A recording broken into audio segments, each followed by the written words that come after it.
The sky above Earth had been quiet for years, no alien threat, no mysterious signal, no sign of anything beyond the blue, until one day, something shimmered above the clouds like a crack in the atmosphere. It was not violent, it was not loud, it was just there, and then it wasn't. But before vanishing, it had left behind a pulsar wave that reached deep into the systems of every observatory on the planet and translated into one strange message, calling for a representative of humanity to attend. A summit in a region of space that no human ship had ever explored. At first it was thought to be a hoax, a trick of some kind. Maybe a lost satellite glitching out. But after careful analysis, the message was confirmed as real and intelligent. The United Earth Council debated for days and finally approved a team to investigate. Among them was a quiet systems engineer named Eli, who had never imagined his job would take him off-world. He wasn't a pilot or a soldier or a diplomat, just a man who fixed power loops and rewired circuits, but his expertise with alien tech simulations made him valuable enough to be included, and so he boarded the long-range exploration ship Horizon and left Earth without knowing what truly waited for him. On the other side of the stars, the journey through the jump gate was disorienting. The stars stretched and bent like threads of silver light, and when the ship came out on the other end, they found themselves in orbit around a massive station, a structure so large it eclipsed the planet behind it. It was not a space station in the human sense, but a living organism. Fused with technology, it pulsed and moved like it breathed, and the crew watched with awe as bridges and towers shifted as if sensing their presence. The docking process required no input from their ship. The alien system took control, gently guiding them into a bay surrounded by glowing walls that shimmered in hues no one could name. As soon as the doors opened, a welcoming party awaited. Tall humanoid figures covered in intricate armor that looked more ceremonial than functional. They did not speak through words, but instead a shared frequency that vibrated in the bones of those nearby. And when they spoke, the humans understood. "You are honored guests. The Queen has summoned you." They were led through corridors that twisted in impossible ways, halls that seemed to change direction without moving, ceilings that showed skies from other worlds, and floors that hummed beneath their boots. And then finally they entered a grand hall taller than any cathedral, wider than any palace. A throne stood at the center, made of crystal and light, and upon it sat the alien queen. She was unlike anything Eli had ever imagined. She was not monstrous, not terrifying. She was beautiful in the way a nebula was beautiful, distant, cold, powerful, and unknowable. Her form shimmered between solid and fluid, like she was both present and made of memory. Her eyes were deep pools of starlight, and when she stood, the air in the room shifted as if gravity itself respected her presence. Human delegation paused. The appointed leader began to speak, introducing their mission, their origin, their peaceful intent. But the Queen did not seem interested. Her gaze moved slowly across the group, and then suddenly stopped on Eli. He had not even stood at the front. He was off to the side, his toolkit still strapped to his shoulder, like he had forgotten. He was in an audience with a ruler, but she saw him, and only him. She stepped down from her throne, her movements silent yet heavy, and came to stand before him, her towering form casting a long shadow over his feet. And then, with a voice that echoed not in the ears, but inside the mind, she asked him a question that silenced the room. "You are single, right?" Human Eli blinked, unsure if he had heard correctly. He looked at the others, but they too seemed frozen, as if trying to process whether the Queen of an unknown species had just asked what sounded like a personal question. He tried to speak, but only a sound came out, somewhere between a cough and a laugh. The Queen tilted her head, studying him with curiosity, like a scientist inspecting a new species. "I see humor in you. Is that fear or amusement?" she said, stepping even closer, her gaze never breaking from his. Her presence overwhelming, yet not hostile. Eli finally found his voice and replied with something that was honest, maybe not smart, but honest. Yeah, I'm single." The Queen made a sound that might have been a laugh or a ripple of energy. Either way, the chamber echoed with its strange resonance. She turned back to her throne and with a gesture commanded her, "People, prepare the bonding chamber." The delegation was stunned. The human captain tried to protest, tried to explain that Eli was not a diplomat, not authorized for any formal agreement, but the queen raised her hand and everyone went silent. "He's the one I called, not you." And with that the room began to change, walls shifting again, platforms rising. The delegation was escorted away, and Eli stood there alone, unsure whether he had just agreed to some interstellar marriage or was part of a ceremony he could not yet understand. As the hall closed around him and the shimmering corridors welcomed him into the deeper chambers of the alien ship, one thought repeated in his mind: what the hell did I just get myself into? And yet somewhere beneath the confusion and fear, he also felt something else, a strange pull, not of danger, but of curiosity, a question older than time itself. Why me? And quas of curiosity, a quet of curiosity, a question older than time itself. He would soon learn that the answer to that question might shape the future of two civilizations. The walls around Ele pulsed like a heartbeat, soft waves of color moving through this strange metal as if the ship itself was alive. Every step he took made the floor glow beneath his boots, and every corridor opened just before he reached it, like the structure knew his path better than he did. He tried to look back, but the hallway behind him had already closed off, not with a door or a wall, but with a living surface that had no seam, no handle, no escape. He kept walking, guided by instinct more than logic. The air smelled like a mix of iron and flowers, sweet and strange at the same time, and the silence wasn't truly silent. It had a hum beneath it, something soft and constant, like the rhythm of a sleeping giant. He reached a wide chamber, not as grand as the throne room, but just as overwhelming. The ceiling curved like a dome, and the walls shimmered with stars, as if he had walked into the middle of the galaxy itself. In the center was a platform surrounded by thin columns of light, and a chair unlike any he had ever seen. It wasn't made of metal or wood, it looked grown, like a vine had learned how to sculpt and bloom at the same time. Standing beside it was a being smaller than the queen, but clearly important. Its body shimmered like liquid glass, and when it spoke, it used a voice that felt like wind brushing against skin. "You are to be prepared. The bonding begins soon." Eli hesitated, not sure what that meant exactly. He tried to ask, but the being simply moved toward him and raised its hands. A soft light surrounded him, and he felt his clothing shift, melt, disappear, replaced by a light fabric that clung like air to his skin. It was not uncomfortable, just different, and before he could speak again, the being stepped back. "You are seen by her. You are chosen not by appearance, not by strength, but by that which cannot be copied." He had no reply to that. He was just a man with average height, messy hair, no real military skills, and no experience with aliens who treated marriage like royal diplomacy. And yet here he was about to be bonded with a queen of a civilization that had mastered space and possibly time. The queen entered the chamber with no announcement, her presence alone enough to quiet all movement.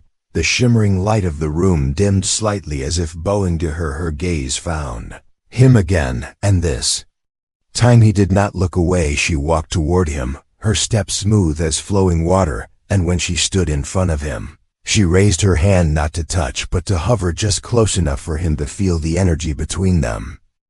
"Do you understand why you are here?" Eli didn't lie. He shook his head slowly and replied, "Not really, but I'm listening." The queen's eyes shimmered with what could have been approval, or maybe curiosity again. Her voice was lower, now more focused. "My people are strong in structure. They are flawless in science, perfect in form, and yet we are dying not in body, but in spirit. We have removed chaos from our lives, and now we pay the price. No spark, no growth, only repetition and stillness." She circled him slowly, not threatening, just observing. "Our chaos. You are not trained, not planned, not calculated.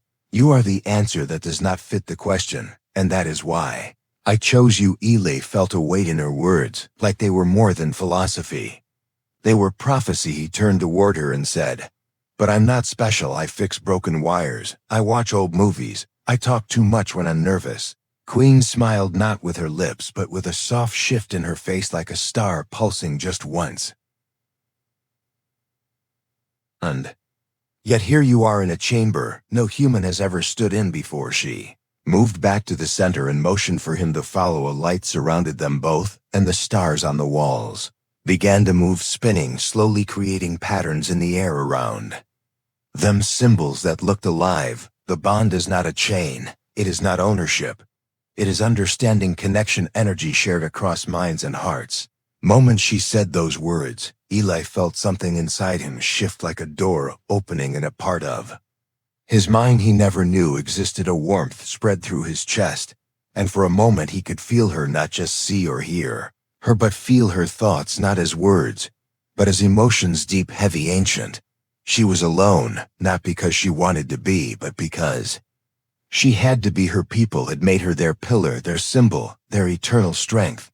But no one had asked if she wanted to carry that weight. He stepped closer and said without thinking, "Maybe I'm not what you expected, but I think maybe you're not what they expected either." That made her pause, and then for the first time her voice softened like silk on skin. "No one has said that to me, not in centuries." The light around them pulsed, once bright, then dim, then bright again, and then faded. The cadent room stilled and the stars stopped spinning. "It is done."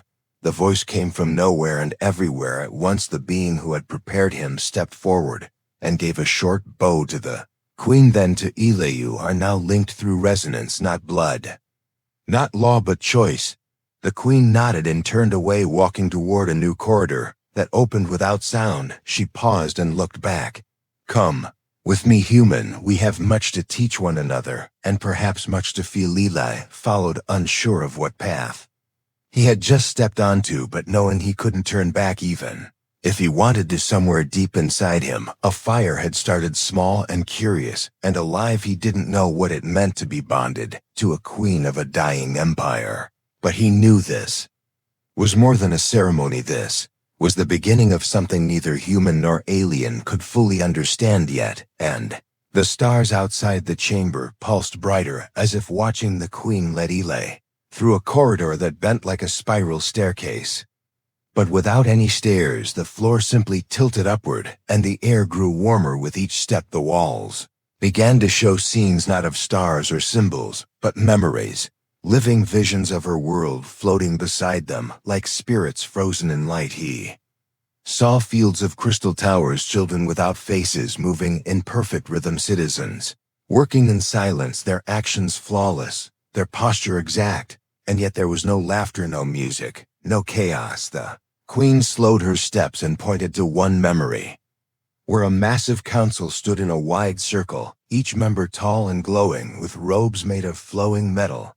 The queen stood among them, younger, her shoulders straight, her gaze unshaken, yet her expression empty. "They crowned me too early. My predecessor fell before her time, and the council feared disorder, so they placed the crown upon my head before I could refuse, before I could understand." Eli watched the memory fade and looked at her, not with pity, but with the kind of respect one gives to someone who has survived without falling apart. He didn't try to comfort her, he just walked beside her, and that seemed to mean more. They entered a new chamber, vast and domed, with light pouring in from nowhere. The floor was made of thousands of transparent tiles, and beneath each one was a living image of a different world, planets, moons, cities, forests, all preserved like holographic seeds. The queen waved her hand and the floor shifted until one image glowed brighter than the rest, a city floating in space with rings of fire circling it like a crown. "This is the rebel core, a city that broke from our order. They believe in instinct, in emotion, in wild creation. They say I am weak for choosing you. They have sent warnings.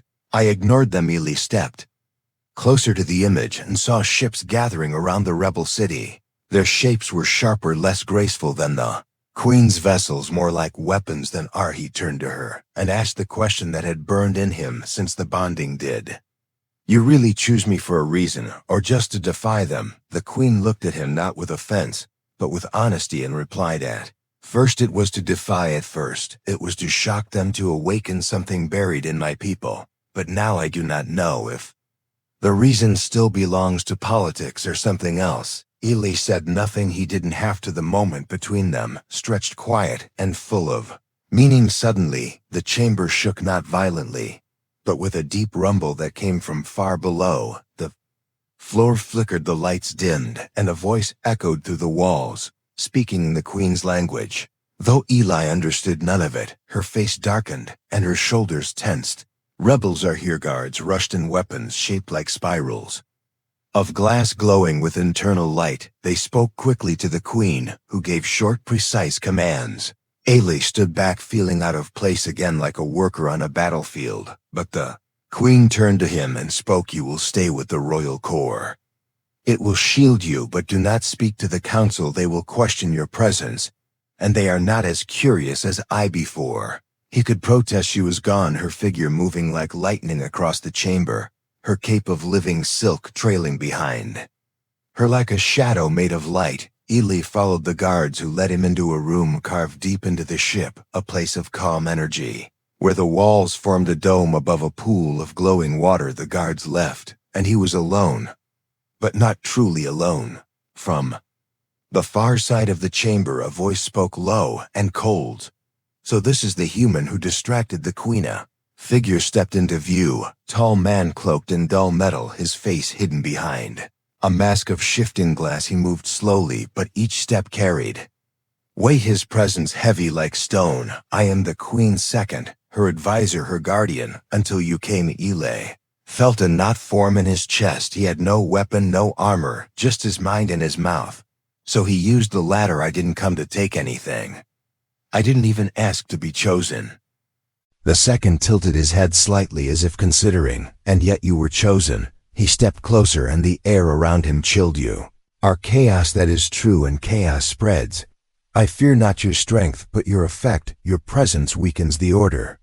She built. Ely met his gaze through the mask and said calmly, "Maybe order needs a little weakness to remember how to grow." There was silence. Then the second turned and left without another word. Ely remained in the room, feeling the tension in the walls, the pulse of the ship now faster, like a heartbeat under pressure. He looked into the glowing pool and saw reflections, not just of himself, but of moments that had already happened, and maybe some that had not, a future unwritten waiting on choices he had yet to make. Time passed, or maybe it didn't, for there were no clocks here, no sun, no moon, just light and energy. Then the doors opened, and a young envoy entered, breathing hard, armor scorched, face pale.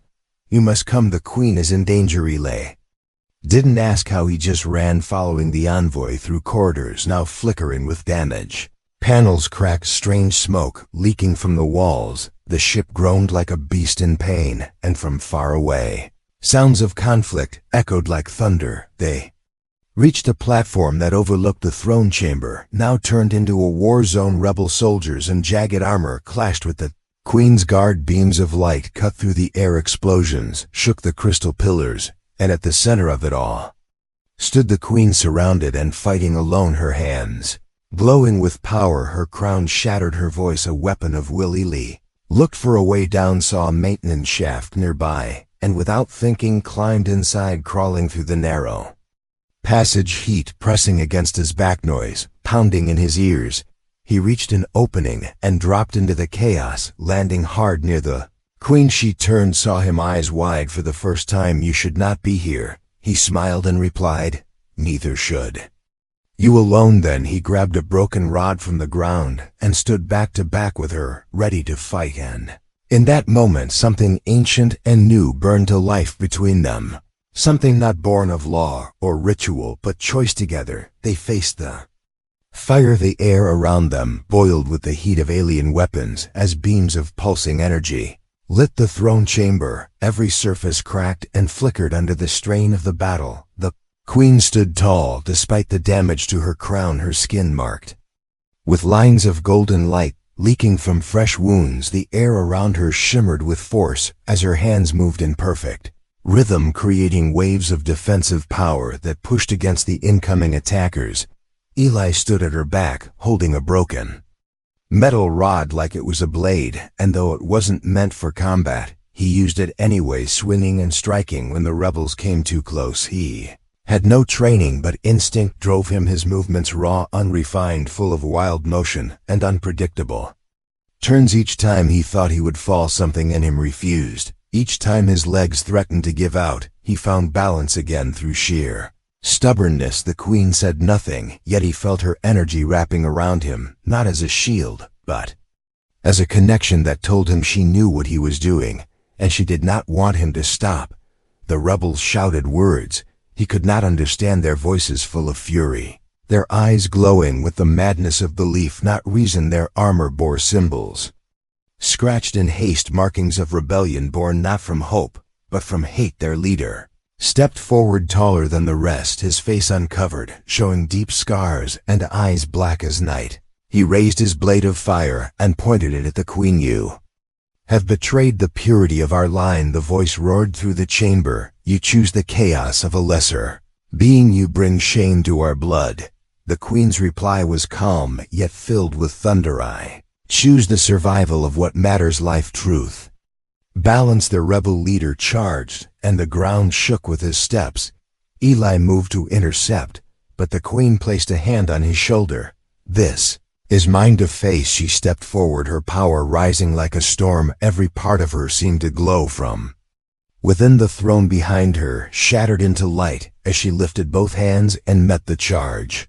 With a burst of pure energy, the rebel leader struck, but his weapon dissolved upon contact with her force, his body thrown back across the chamber, landing with a crash against the broken wall. Yet the battle was far from over. More rebels pushed in, surrounding them from all sides, and the queen's power dimmed slightly, her breath heavier. Eli saw her falter just for a second, and in that second he knew she could not hold them off alone. He turned and looked toward the control pillars still standing on the far side of the chamber. A memory came back to him from the ship tour, when he had noticed the same structure pulsing during energy redirection.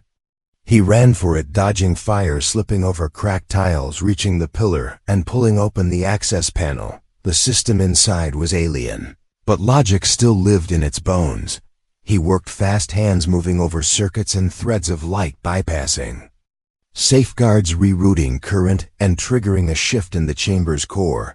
He felt the vibration grow as the lights in the floor changed from blue to red, the temperature rising. Queen turned to him, her voice inside his mind. "What are you doing?" he shouted back without speaking. "Giving you a fighting chance." And then he pressed the final trigger. The platform beneath the rebels began to crack, jets of force bursting upward, throwing them into the air.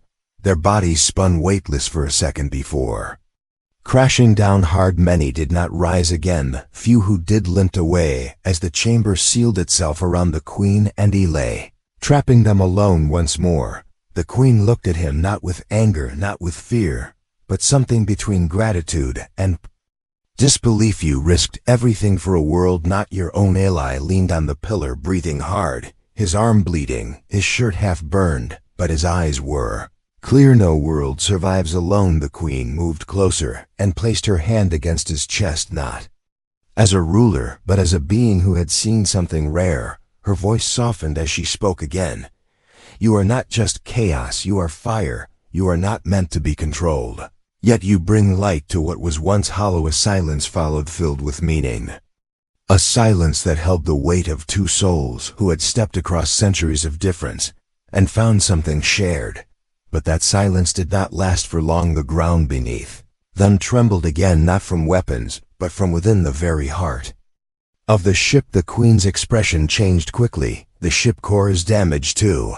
Much energy has been released. The bond chamber feeds from it. It cannot hold." Eli looked around, the walls now flickering, the floor vibrating, and sparks raining from above. "What happens if it fails?" The queen answered without emotion. "We lose everything." Eli ran to another panel further along the chamber and opened it with effort. The heat burning against his skin. Inside was a control system that seemed designed for multiple hands moving in perfect sequence. He didn't have that, he just had guesses. "Can you link me to this system? Help me understand it from inside." Queen hesitated only a breath, then touched his temple, and suddenly his thoughts exploded with data, images, streams of language, ancient mathematics, and biological symbols. all flowing through his mind. It hurt like being struck by lightning and drowning at the same time.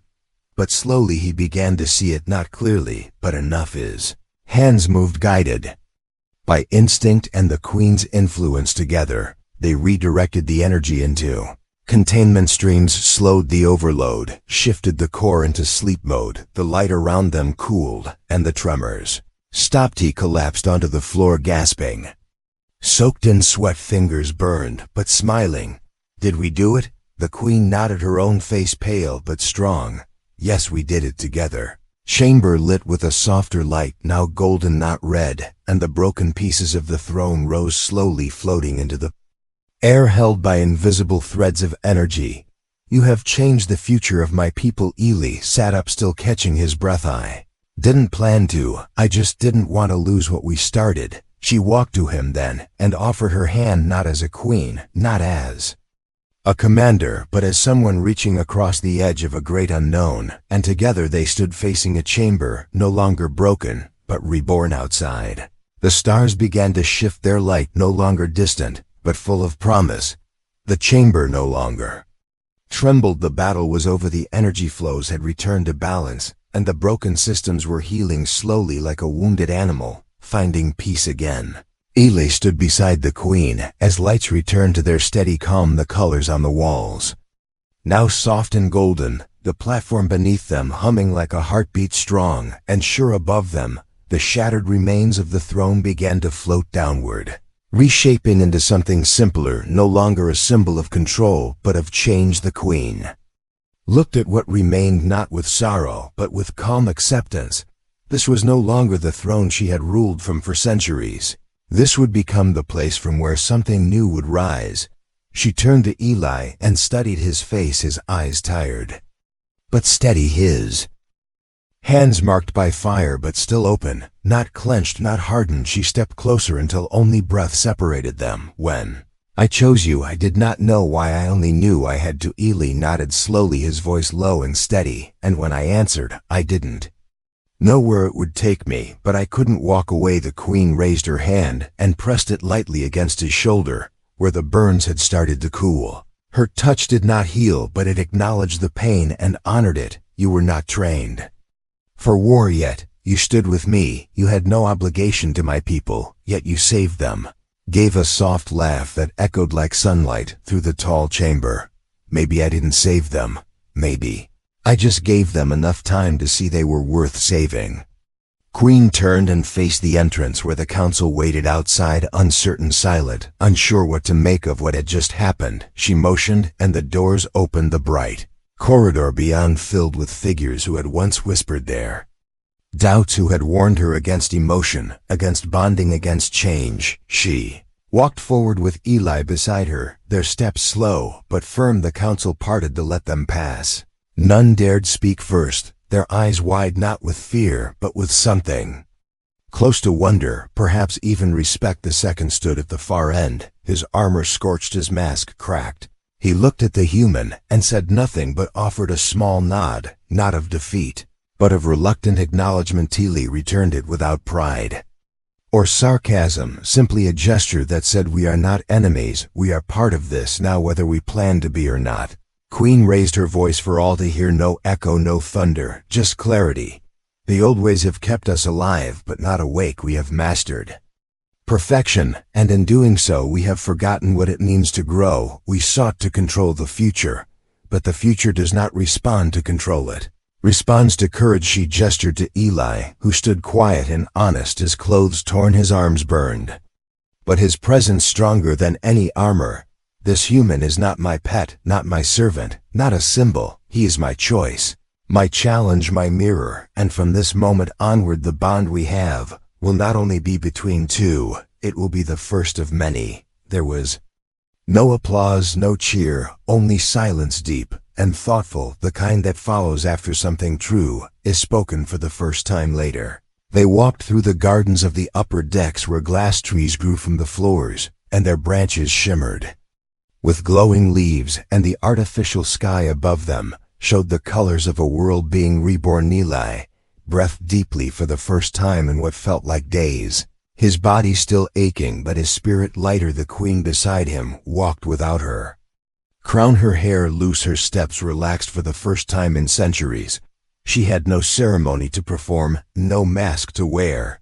Looked at her and asked what now. She smiled not with her lips, but with her eyes, and replied, "Now we build not as rulers and subjects, but as partners. We open the gates. We invite chaos not to destroy, but to inspire." He sat on a bench of soft crystal and watched a group of young aliens passing by, their faces bright with curiosity. One of them stopped and looked at him wide-eyed, then bowed deeply before rushing to catch up with the others.